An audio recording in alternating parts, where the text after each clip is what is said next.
I seen this, and the crazy thing is, I seen this article, and I mean, I didn't read it very thoroughly and check the sources or whatever, but what it said made sense.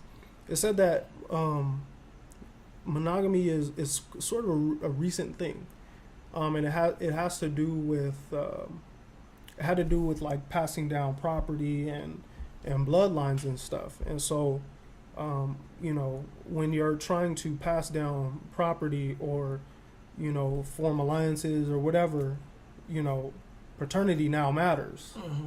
So, if people are cheating or not, what I'm saying, having kids outside of, their marriage or whatever, that can complicate things, that can make, what I mean? So, and there's religion and things like that, but, that all makes sense, you know what I mean? It's about property, it's about ownership.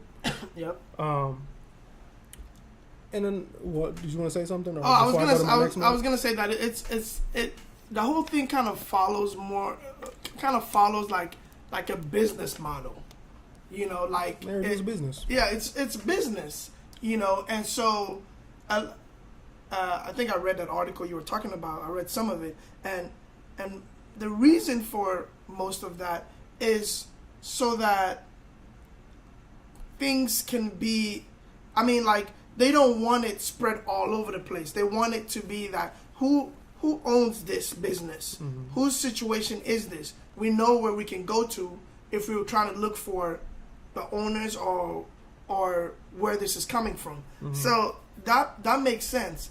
But it's kind of going against, like you were saying, how we are wired to be.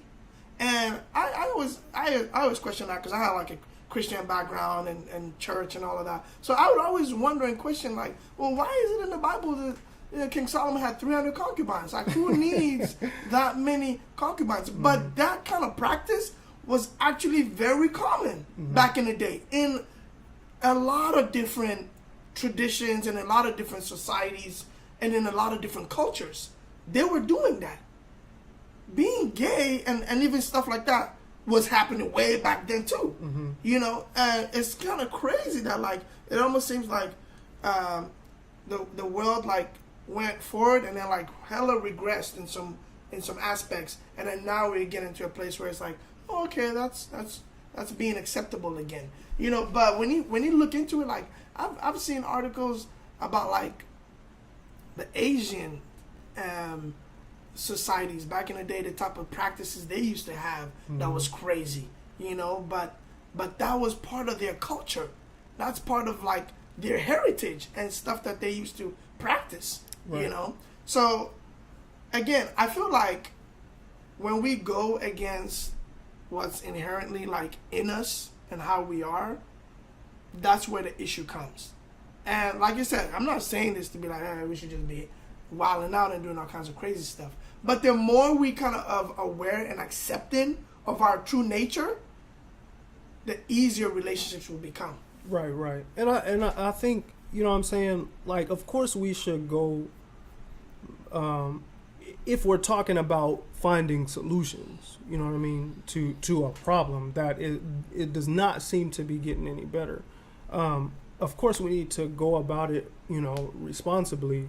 And it should, we should have the conversations on how to go about it, responsibly. People say like, well, what about disease? Like, well, one, you got plenty of people who have sex with multiple people all the time and are disease free. And we have new technology like condoms and stuff like that. Yeah. Now, of course, it doesn't prevent everything. But again, that comes with being responsible and us having the freedom to have certain conversations, and people are doing it anyway. Yeah. I mean, honestly, like if you look at some of the societies and in different countries where they're like hella free and conservative and liberal with the way they are, like if you go to Sweden, I mean, Sweden has like, and don't quote me on it, but they're so free and in the way they just like practice sex and the way they are and stuff like that. I mean, but they don't have a high rate of STDs and HIV and AIDS and stuff. Why is that? Why is it that you can go to some of these European countries? It's like legalizing marijuana. Why has marijuana been legalized years ago in the Netherlands? So Why are people in Amsterdam smoking every day? They go to a marijuana coffee shop, smoke and do that every day, and their society hasn't crumbled. They're not dying. Because our society is largely about controlling people. Exactly. That's a big factor. And until we understand and keeping things black and white, when the world is not black and white at all, it's gray, it's a rainbow, it's all that. All shit. kinds of colors.